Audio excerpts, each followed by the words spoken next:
નમસ્તે. ગઈ કડીમાં આપણે આપણી અવાસ્તવિક માન્યતા ગોતવાની એક ટેકનિક જોઈ, એના અમુક ઉદાહરણ જોયા. આ કડીમાં હવે તમે ઉદાહરણ આપશો અને આપણે એ જ ટેકનિક એના ઉપર લાગુ કરશું.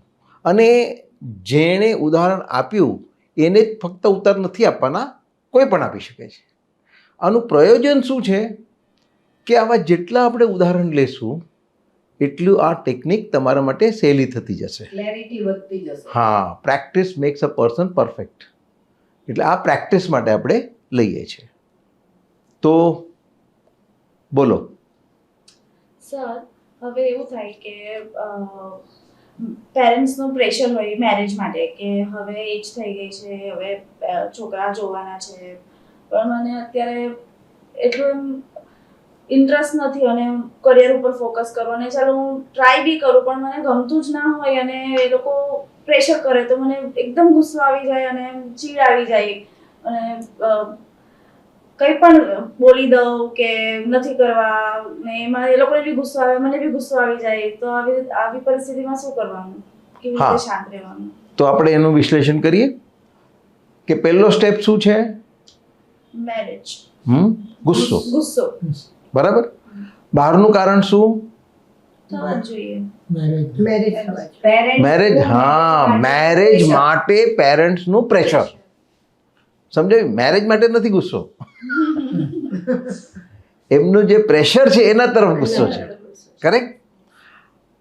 તો એ બહારનું કારણ. એ તને પ્રેશરાઇઝ ન કરે તો તને ગુસ્સો આવશે નહીં. અને એ બહારનું કારણ થયું. તો અંદરનું કારણ શું? પ્રેશર ના કરવું જોઈએ. આપણે શું જોયું હતું? અંદરનું કારણ હંમેશા બહારના કારણ પ્રતિ દ્વેષ અને એના વિપરીત માટે રાગ. તો આમાં કેના માટે દ્વેષ છે? પ્રેશર કરે છે એના માટે. હા, મા બાપ પ્રેશર કરે છે એના તરફ દ્વેષ. તો રાગ કેના માટે? ના કરવું જોઈએ પ્રેશર. હા, મને પ્રેશરાઇઝ ન કરવું જોઈએ, મને મુક્તતા મળવી જોઈએ, મને મારી ફ્રીડમ મળવી જોઈએ. બરાબર. તો એની પાછળની માન્યતા શું થઈ? કે પેરેન્ટ્સે મને આ બાબતમાં પ્રેશર ન કરવું જોઈએ અને પૂર્ણ સ્વતંત્રતા આપવી જોઈએ. વાસ્તવિક અવાસ્તવિક? ના પણ આ શું કામ? વાસ્તવિક જ લાગે કે નહીં કે આપણે એટલું તો જીવન આપણું અને પેરેન્ટ્સ અમથા પ્રેશર કર્યા કરે આપણને કરવું છે કે નહીં, તો આ વસ્તુ તો એ લોકોએ સમજવી જોઈએ. કરેક્ટ. પણ એ નથી સમજતા, એ વાસ્તવિકતા છે. એની પણ જવાબદારી છે એ નથી સમજતા. તો એ વખતે આપણે આપણી જાતને કેવી રીતે બચાવવી એ શીખવાનું છે. હા, એટલે આપણી જાતને કેનાથી બચાવવાની છે? એમના પ્રેશરથી નહીં, ડિસ્ટર્બ થવાથી. ડિસ્ટર્બ થવાથી. કારણ કે જે નુકસાન થાય છે એ એમના પ્રેશરાઇઝ કરવાથી નથી થતું, આપણા ડિસ્ટર્બ થવાથી થાય છે. તો ક્યારે ડિસ્ટર્બ નહીં થઈએ? કઈ વાસ્તવિક માન્યતા આપણે સ્વીકારશું તો ડિસ્ટર્બ નહીં થવાય? કે એ લોકોનું કામ કરશે જ, એ લોકો તો કહેવાના જ છે. હા, એમની ફરજ છે એટલે કરે છે કામ. અથવા પ્રેશર કરે પણ ખરા ને ન પણ કરે. હા, એમના માટે કેટલું મહત્વનું છે? જો તારા માટે શું મહત્વનું છે? તારું કરિયર. અને એ કરિયરમાં અત્યારે તારે મેરેજ નથી કરવા, કારણ કે એ વચ્ચે આવે છે. એમના માટે શું મહત્વનું છે? મેરેજ. તારા મેરેજ. એટલે એમને એમની જવાબદારીમાંથી મુક્ત થવું છે, એટલે એમની ઉતાવળ છે. પણ તો આવા સિચ્યુએશનમાં એ એક્સપેક્ટેશન ખોટું કે એમને સમજવાની વધારે જરૂર છે, કારણ કે હવે સાચું કોણ ને ખોટું કોણ એ જ એક આવે તફાવત. હા, એટલે હંમેશા આપણે જ્યારે આવું મતભેદ થતું હોય ત્યારે એ ગોતવા બેસીએ છીએ કોણ સાચું ને કોણ ખોટું. એનો તો એન્ડ જ નહીં આવે. હા હા, પણ ખરેખર જોવા જઈએ તો બંને ખોટા, કારણ કે બંને ડિસ્ટર્બ થાય છે. જે ડિસ્ટર્બ થાય જે ડિસ્ટર્બ થાય એ ખોટા. સોલ્યુશન જ ના આવે. એટલે આપણે ઠીક છે ડિસ્ટર્બ ના થઈએ પણ એક સોલ્યુશન તો જોઈએ ને કે ભાઈ હવે મૂકી દો. એટલે કોકે એમને સમજાવવું જોઈએ કે હવે મૂકી દો. તો આપણે બધું જ કરવાનું, સામ દામ દંડ ભેદ બધું વાપરવાનું, ગુસ્સા થયા વગર. એમને શું લાગુ પડશે આપણને ખબર નથી. આ બધું અજમાવી જોવાનું, પણ આ બધું અજમાવ્યા પછી પણ જે પરિણામ આવ્યું એ સ્વીકારવું પડે. એટલે એવું નહીં કે આપણે નમતું જોખી દેવાનું. હા હા હા હા. એટલે બીજા પ્રેશરાઇઝ કરે છે એટલે આપણે એ પ્રેશરમાંથી છૂટવા માટે એમનું કયું માની લેવું એમ નથી, બરાબર. સરેન્ડર થઈ જવું એ નથી. તમે તમારી વાત મૂકો, સમજે પણ ખરા ન પણ સમજે, અને સમજો કે એ સમજી પણ ગયા તો બીજા લાગતા વળગતા નથી સમજવાના, હા એ એમને ચડાવશે. હા યસ સમજો? એટલે એનો અંત જ નથી. પણ આપણે અંત ક્યારે લાવી શકીએ? પોતે ડિસ્ટર્બ ના થઈએ. પોતે ડિસ્ટર્બ ક્યારે નહીં થઈએ કે પ્રેશર આવે ખરું, ન પણ આવે. ઓકે સમજાઈ ગયું? બીજું કોઈ ઉદાહરણ? મારા દવાખાનાના સ્ટાફમાં જો કોઈ કામ સોંપું કે ભાઈ આ કામ કાલ સુધીમાં થવું જોઈએ અને ના કરે તો મને એકદમ ગુસ્સો આવી જાય. બરાબર. કેમ ના થાય? હા, એટલે પહેલો પગથિયું શું થયું? પહેલો સ્ટેપ શું થયો? ગુસ્સો. ગુસ્સો. બહારનું કારણ શું થયું?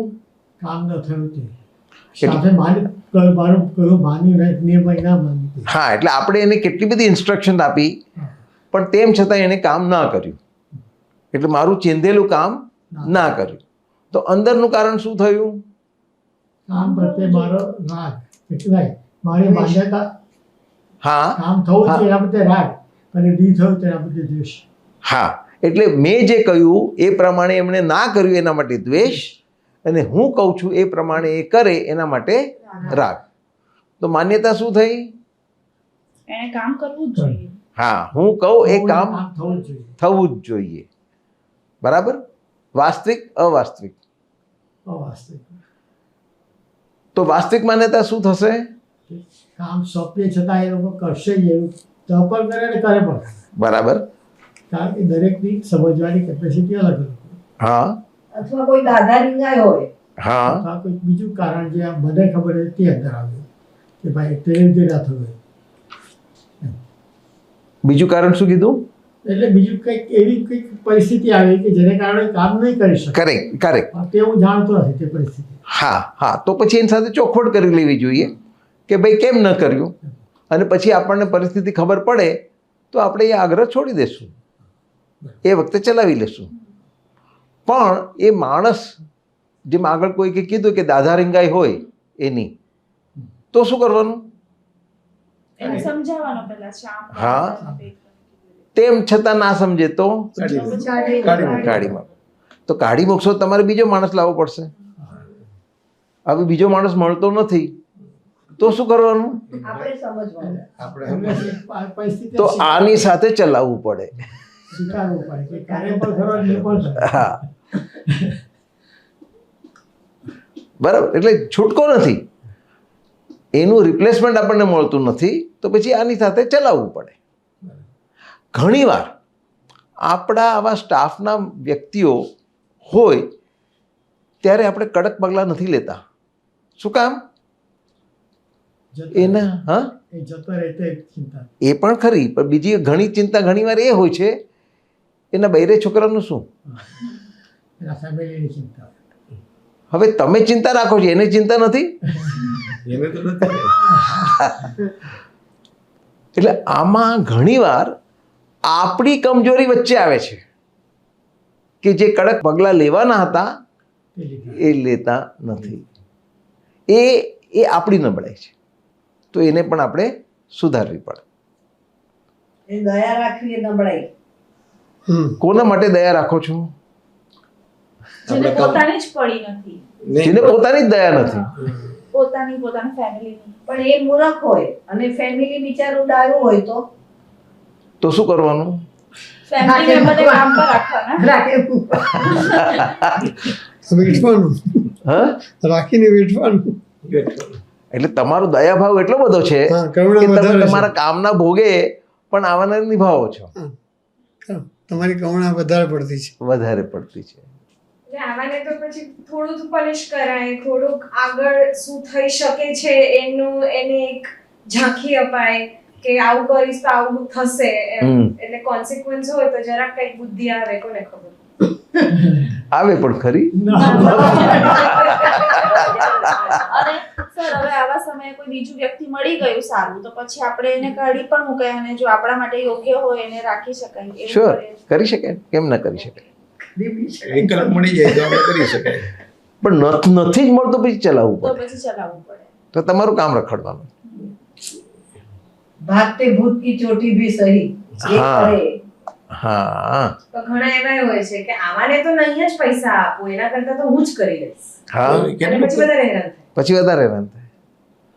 એટલે પરિસ્થિતિ પ્રમાણે આપણે એની સાથે ડીલ કરવું પડે.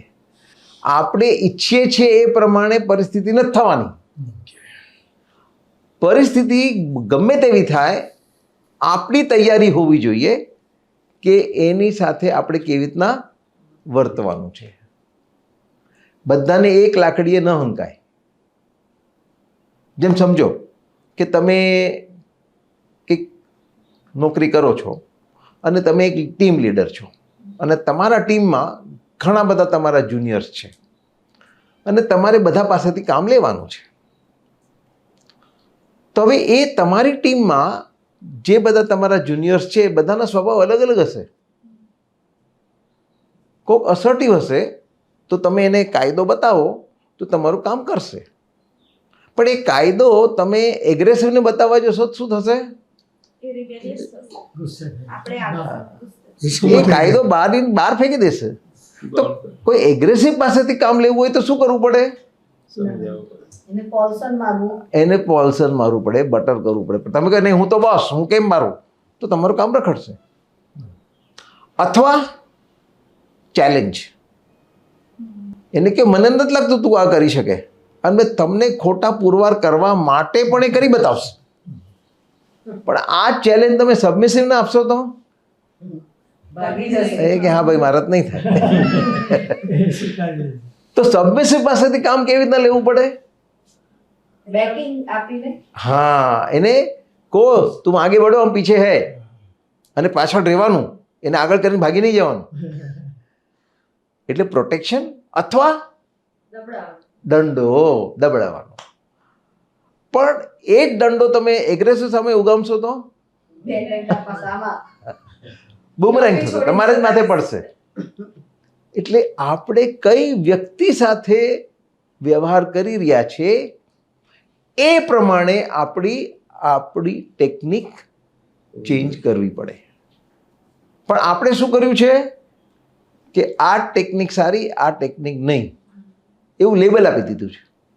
પછી જે ટેકનિકને આપણે સારી નથી માનતા એની જરૂર હોવા છતાં આપણે એનો ઉપયોગ કરતા નથી, માટે આપણે નિષ્ફળ જઈએ છીએ. તો આ તૈયારી આપણી પાસે હોવી જોઈએ કે બધી જ ટેકનિકનો ઉપયોગ કરવાનો જે તમારે એ પરિસ્થિતિ માટે જરૂરી છે. તો હવે પછીની કડીઓમાં પણ આપણે આ જ જાતના ઉદાહરણ જોશું.